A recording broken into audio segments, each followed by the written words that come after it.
नहीं, बहुत पावरफुल लोग होते हैं और कहा जाता है कि किसी भी दुनिया में सबसे ज़्यादा जो पावरफुल लॉबीज़ होती हैं वो एनर्जी सेक्टर में होती हैं, चाहे वो पेट्रोलियम कंपनीज हों, गैस कंपनीज हों और इससे रिलेटेड जितने बिजनेसेस भी होते हैं। मिनिस्टर साहब, एक पेट्रोलियम कमीशन रिपोर्ट आई थी जिसमें ऑयल रिफाइनरीज के बारे में काफ़ी सारे एक्शंस रिकमेंड थे। वो एक्शंस ले लिए गए हैं या इन द प्रोसेस हैं? बिल्कुल ले रहे हैं और कैबिनेट कमेटी ऑन एनर्जी जो है वो महीने में एक दफ़ा उन तमाम एक्शंस का अपडेट लेती है और उसके अंदर ओगरा के हवाले से बेशुमार तजावीज़ शामिल थी, कुछ उसके अलावा डेटा के हवाले से थी और उन सब पे अमल दरामद हम कर रहे हैं। तो रिफाइनरीज कुछ बंद भी हुई हैं, किस वजह से कहते हैं कि जी मिनिस्टर साहब में काम नहीं करने दे रहे, ऐसा मामला है कुछ? अच्छा, वो जैसे कि मैंने आपको कहा ना कि जब तक सनसनी ना फैलाई जाए और ये कहा जाए कि 10,000 अरब का यहाँ नुकसान हो गया, 500 अरब का इधर नुकसान हो गया, तो कुछ लोग समझते हैं हमारी दुकान नहीं चलेगी।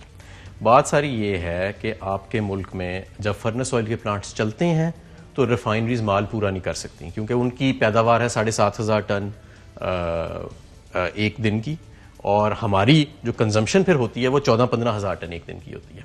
लेकिन जब फर्नेस ऑयल के प्लांट्स नहीं चल रहे होते तो उनकी स्टोरेज खत्म हो जाती है कि वो ऐसे होता है कि उनके पास माल इकट्ठा होता रहता है। तो इस मरतबा भी ऐसे हुआ है और ये हर साल विंटर्स में एक ऐसा पीरियड आता है कि फर्नेस ऑयल प्लांट्स जब दिसंबर के दूसरे हिस्से में चलते हैं उससे पहले कुछ स्टोरेजेस के इश्यूज आना शुरू हो जाते हैं। तो इस साल नवंबर में ना होने के बराबर फर्नेस ऑयल के प्लांट्स चले, जो कि कोई बुरी बात नहीं है, और दिसंबर के पहले 2 हफ्ते में भी ना होने के बराबर तकरीबन वो प्लांट्स चले, तो इनकी स्टोरेजेस फुल हो गई। लेकिन अब वो प्लांट्स चल गए हैं और 6,000 टन दिन का इस वक्त हमारी फर्नेस ऑयल की कंजम्पशन है और शायद ये आने वाले दिनों में, क्योंकि जब नहरबंदी होएगी तरबेला और मंगला डैम ज़ीरो पे आ जाएंगे तो ये 14-15 हज़ार टन डेली पे आ जाएगी। तो ये उनकी स्टोरेज फुल होने की वजह से, और हुकूमत के अलावा उनका ख़रीदार कोई नहीं है फर्नेस ऑयल का एज सच बड़ा ख़रीदार, तो इसलिए उनको अपना एक रिफाइनरी को बंद करना पड़ा। लेकिन मेरा ख्याल है क्योंकि फर्नेस ऑयल के प्लांट्स चल गए हैं और आने वाले दिनों में मज़ीद बड़ी तेज़ी से चलेंगे तो ये जो निकला था वो हो जाएगा। बल्कि मैं तो ये समझता हूँ कि शायद जो आगे जनवरी का महीना आ रहा है, अगर खुदा ना खास्ता उसमें हमारा 1-2 और डिफ़ॉल्ट हो गए, यही वजह है कि हमने थोड़ा सा 2 लाख टन को 2 हफ्ते के करीब का फर्नेस ऑयल हमने इंपोर्ट भी किया क्योंकि हमें खदशा था कि LNG के जो डिफ़ॉल्ट जो अभी तक 3 हुए हैं वो इससे कहीं ज़्यादा ना हो जाए, क्योंकि अगर इससे वो ज़्यादा हो जाते हैं तो फिर आपके पास फर्नेस ऑयल जो है वो पूरा हो जाएगा। राइट। और काफ़ी सारे लोग आपसे नाराज़ भी हैं, सुने एप्टमा आजकल नाराज़ है, वो किस वजह से? जी, बहुत सख्त नाराज़ हैं, शदीद नाराज़ हैं, लेकिन कोई ऐसी बात नहीं है। क्यों नाराज़ हैं, किस वजह से? वो इस वजह से नाराज़ हैं कि वो हमसे $6.5 पर MMBTU की बिजली ले रहे थे और गैस ले रहे थे और वो गैस हम उन्हें सब्सिडाइज दे रहे थे क्योंकि बाहर से हम $12 या $15 की LNG लेते हैं और फिर इन्हें $6.5 पे देते हैं। तो मेरे पास फाइनेंस की तरफ से तो कोई अभी तक रकम मौजूद नहीं है उनको ये सब्सिडी देने की, तो मैं अपनी सुई कंपनियों पे बोझ ज़्यादा नहीं डाल सकता, मैंने तो अपनी कंपनियों का हिफाजत करनी है। दूसरी तरफ वो इस वजह से नाराज़ हैं कि वो मुझे ये कह रहे थे कि इन सर्दियों में जबकि पूरी दुनिया में गैस की किल्लत है, LNG की किल्लत है, हमारे 3 कार्गोज डिफ़ॉल्ट कर गए हैं, तो वो चाह रहे थे कि हमें सिर्फ कपड़ा बनाने के लिए नहीं, बिजली बनाने के लिए भी गैस फराहम करें। तो वो हम नहीं कर सकते थे क्योंकि हमारा काबीना का कानून के मुताबिक एक प्रायोरिटी ऑर्डर है और उस प्रायोरिटी ऑर्डर को फॉलो करना कानून। कितनी दे रहे हैं आप टेक्सटाइल सेक्टर को गैस और इलेक्ट्रिसिटी पे? गैस पे जी तकरीबन जो इस साल इन्हें सब्सिडी जाएगी वो 62 अरब रुपया साल की है और बिजली पे 20 अरब रुपया सालाना है। आवाम या कैपेसिटी पेमेंट्स दे रहे हैं, तो ये क्यों इतने लाड लेंगे? इन्हें आप तकरीबन 82 अरब रुपए की सब्सिडी दे रहे हैं। देखें, ये फैसला मेरा नहीं है और मैं तो समझता हूं कि सब्सिडी को टारगेटेड होना चाहिए क्योंकि इस सब्सिडी में एक और बड़ी अजीब सी बात यह है कि इसमें यह तफरीक नहीं है कि ये एक्सपोर्टर के लिए है। कई ऐसी मिलें हैं जो लोकल कपड़ा भी बना रही हैं, आपने देखा वो भी बहुत काम चलता है यहाँ पे, तो वो भी इसे इस्तेमाल करना चाहती हैं इस सब्सिडी को, तो उसकी भी कोई तफरीक नहीं है। फिर ये भी तफरीक नहीं है कि इससे कपड़ा बनाना है या बिजली बनानी है। तो मैं समझता हूँ सब्सिडी अच्छी वो होती है जो टारगेटेड होए, सब्सिडी अच्छी वो होती है जो एक महदूद मुद्दत के लिए होए। हमने इसको एज ए रीस्टार्ट इंसेंटिव दिया था, जून 2020 में ये सब्सिडी ख़त्म हो जानी थी और इनका हमारे साथ ये मुआहदा भी हो गया था, लेकिन अब 1.5 साल के बाद अभी तक ये सिलसिला चल रहा है। मेरे पास कोई फंडिंग की एलोकेशन नहीं है और काबीना का प्रायोरिटी ऑर्डर जो कानून का हिस्सा है, मैं कानून का ताबे हूँ उसको फॉलो करने का। एप्टमा में जितने लोग बैठे हैं ये तो मल्टी बिलियनर लोग हैं, ऐसा ही है मामला? कामयाब लोग हैं, कामयाब बिजनेसमैन हैं। और जो मिल ओनर्स हो गए, तो ये 82 अरब रुपए आप एहसास प्रोग्राम में नहीं दे सकते जो सब्सिडी इनको दे रहे हैं?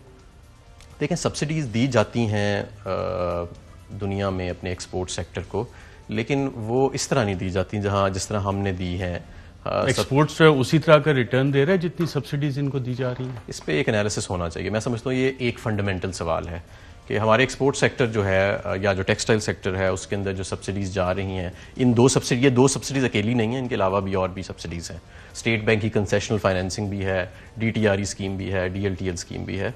तो जो हुकूमत जो है, मैं समझता हूँ कि वो इस पे एक एनालिसिस हमें करना चाहिए, और जो भी रेलिवेंट मिनिस्ट्रीज़ हैं उनको मैं तो हमेशा ये कहता हूँ कि आप ये एनालिसिस करें कि कितने 100 अरब सालाना के जा रहे हैं और नेट इंक्रीज़ इन एक्सपोर्ट्स वो कितना हो रहा है। इंपोर्ट रिलेटेड एक्सपोर्ट्स को निकाल दें और नेट इंक्रीज़ निकालें कितना हो रहा है एक्सपोर्ट्स का, वॉल्यूम का उसमें कितना इफेक्ट है, प्राइस का कितना इफेक्ट है, तो उससे फिर हमें पता लगेगा कि आर वी बेटर ऑफ।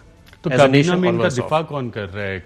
यकीनन कोई बिजनेसमैन नहीं होंगे काबीना में आपके साथी जो इनका दिफा कर रहे होंगे? नहीं, मेरा ख्याल है कि काबीना में इस तरह तो दिफा नहीं। जो जब भी मैंने इस सिलसिले में गुफ्तगू की है तो जो मेरी अप्रीहेंशंस हैं वो हमेशा शेयर की गई हैं। पहले तो ये था, पिछले साल LNG का रेट ज़रा कम था तो सब्सिडी 30-40 अरब ही थी या 30 अरब के करीब थी और 10-15 अरब पावर में थी। इस साल क्योंकि LNG का रेट बहुत ज़्यादा है तो अब ये दोनों सब्सिडीज़ मिला के खासी ज़्यादा हो गई हैं, 60 अरब से भी ऊपर चली गई हैं। तो अब ये सवालात जन्म लेना ज़ाहिर है शुरू हो गए हैं, और ये भी सबको याद आ रहा है कि ये सब्सिडी तो एक्चुअली इन्होंने खुद कहा था कि जून 2020 तक रहेगी और अब दिसंबर 2021 आ गया। तो अब ज़ाहिर है इन सवालों के ऊपर हम एग्जामिन कर रहे हैं और मेरा ख्याल है कि इसके नतीजे में इस सब्सिडी को टारगेट किया जाएगा। वज़ीर आज़म साहब इस बात के हामी है कि इन लोगों को ये सब्सिडी दी जाए और एहसास में जो गरीब हैं पाकिस्तानी उनको ना दी जाए? नहीं, जो वज़ीर आज़म साहब हैं वो हमेशा जो कौम का सरमाया है, अगर वो किसी, पहले तो ये कि वो सब्सिडीज़ के ख़ास तौर पे सनत के उसके वज़ीर आज़म साहब ख़िलाफ़ होते हैं आइडियोलॉजिकली, और वो हमेशा ये समझते हैं कि सब्सिडी जो है वो आम आदमी को देनी चाहिए और अमीर आदमी या जिस तरह आप कह रहे हैं कारोबारों को तब देनी चाहिए जब वो टारगेटेड हो, स्पेसिफिक हो और अगेंस्ट मेजरेबल रिजल्ट्स हो। ये नहीं कि खुली के जी कोई पता नहीं इंपोर्ट कर रहे हैं या एक्सपोर्ट कर रहे हैं या लोकल मार्केट में कर रहे हैं, कोई पता नहीं ये कपड़ा बनाने के लिए इस्तेमाल हो रही है या बिजली बनाने के लिए इस्तेमाल हो रही है, बस दई जाओ 60 अरब बिल हो गया, 100 अरब बिल हो गया साल का, दई। ऐसे नहीं हो सकता। जाहिर है ये हुकूमत है और हुकूमत एक टाइट फिस्कल डिसिप्लिन के तहत कामयाबी अचीव करती है। वज़ीर आज़म ने एक शुगर इंक्वायरी कमीशन बनाया था जिसमें बहुत सारे इशूज़ आइडेंटिफाई हुए थे, स्ट्रक्चरल इशूज़ आइडेंटिफाई हुए शुगर इंडस्ट्री के। तो आप रिकमेंड करेंगे कि टेक्सटाइल सेक्टर पर भी एक ज़रा एक कमीशन बना दें, ज़रा सबकी एक दफ़ा इंक्वायरी हो जाए, पता लगे कि जनाब ये ऑफशोर में किस किस का पैसा गया, इस सब्सिडी में से उधर कितना पैसा गया और कितना एक्चुअली हुआ, कितनी एक्सपोर्ट्स है रियल टर्म्स बढ़ी और सब्सिडी का अमाउंट कितना है, डिवैल्यूएशन से क्या फ़र्क पड़ा। वो कमीशन में तो सामने नहीं आ जाएंगी चीज़ें। मेरा ख्याल है अर्शद भाई इसके लिए कमीशन बनाने की ज़रूरत नहीं है। ये तो चंद एनालिस्ट्स एक हफ्ते के अंदर ये सारी वर्किंग जो है वो कर सकते हैं, या एक नहीं तो चलें 2 हफ्ते में कर लेंगे अगर हम उनको डेटा सही प्रोवाइड कर दें। जो शुगर का कमीशन बना था वो कुछ और चीज़ों की बुनियाद पे बना था। यहाँ टेक्सटाइल में जो है मामलात वो फ़र्क हैं। जो शुगर का फैक्ट फाइंडिंग कमेटी बना दें, आप एज मिनिस्टर आप बना सकती हैं, तो आपके पावर्स में नहीं, मेरे पावर में तो नहीं है। ये प्राइम मिनिस्टर साहब को रिकमेंड कर सकते हैं। फाइनेंस है, कॉमर्स है, उनका परव्यू है। मुझे तो जितने फाइनेंस पैसे देती है कि अभी आपने इतनी सब्सिडी देनी है इनको, मैं उतनी देता हूं। मैं तो एक पोस्ट ऑफिस हूं, इस साल मुझे पैसे कोई नहीं दिए गए, आप बहुत कम दिए गए, जितने दिए गए वो आप प्राइम मिनिस्टर साहब को रिकमेंड करेंगे कि इस हवाले से एक फैक्ट फाइंडिंग कमेटी बना दें? मैं रिकमेंड बिल्कुल करूंगा जी, आपका पैगाम मैं उन तक पहुंचाऊंगा। और मेरा पैगाम ही एज मिनिस्टर मैं तो पहले से कह रहा हूं, मैं तो ये बड़ी बात पहले से कह रहा हूं कि एक किसी भी, नॉट जस्ट टेक्सटाइल, किसी भी इंडस्ट्री को जब आप सब्सिडी देते हैं या किसी भी सेक्टर को जब आप सब्सिडी देते हैं तो ये आवाम का पैसा होता है जो आप इस्तेमाल कर रहे हैं। ये पैसा इवेंचुअली आम आदमी की जेब से निकलता है। इस पैसे को सोच समझ के और बड़े मेजरेबल टारगेट्स के अगेंस्ट एक टारगेटेड स्पेसिफिक तरीके से इस्तेमाल करना चाहिए, फिर उसके रिजल्ट्स निकलते हैं। मसलन हमने एक स्टडी कराई last year ministry of petroleum ने, जिसमें London school of economics, university of Chicago, तो उन्होंने ये हमारी सब्सिडीज देखी हैं जिनका मैं जिक्र कर रहा हूँ। उन्होंने कहा इनका कोई रिलेशन नहीं है आपकी एक्सपोर्ट राइस के साथ, मतलब वो कॉजैलिटी नहीं है। तो एक तरफ हम इतने दे रहे हैं पैसे, दूसरी तरफ इस तरह के सवालात जन्म ले रहे हैं। मेरे पे बेशक जितनी मर्जी तनकीद करें, लेकिन मैंने इस कौम से, इस रियासत से वफादारी का हलफ उठाया। मैं उस तनकीद से घबराऊंगा नहीं, मैं ये सवालात पूछता रहूँगा।